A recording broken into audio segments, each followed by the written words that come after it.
রোহিত ওঠ ওঠ ওঠ ওঠ ওঠ, আরে ওঠ না। আরে উঠে যা, ওঠ না, ধর তরিকা ওঠ।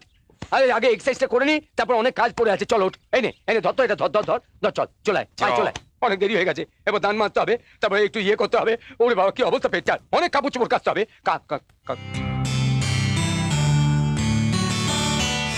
I must breakfast. এই আজকে হচ্ছে বলতো? কিছুই বুঝতে পারছি না। যাক বোঝার দরকার নেই, খেয়ে তো নিই আগে। আবে আবে হ্যাঁ আবে গাধা, ব্যায়ামের পরে খেতে হয়। তাই তো খাচ্ছি।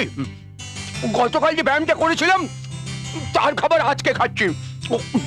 আজ যে ব্যায়ামটা করবো তার খাবার আগামীকাল খাবো। তুই ব্যায়াম করতে থাক, আমি খেতে থাকি। ও মা, কি হয়েছে? আমরা প্রত্যেকদিন ছাদের উপর ব্যায়াম করি, তো তাই আমাদের শরীরটা ঠিক রাখার জন্য 2টো করে ডিমের পোচ, 2টো করে কলা আর 2টো করে পাউরুটি পিস ওপরে পাঠিয়ে দেবেন, কেমন? আমার বউ কি তোর চাকরানি নাকি রে? এত বড় সাহস বলে কিনা জোড়া ডিমের কোচ পাঠিয়ে দিতে? ফের যদি এই কথা বলেছিস না, জুতিয়ে মুখ ভেঙে দেবো।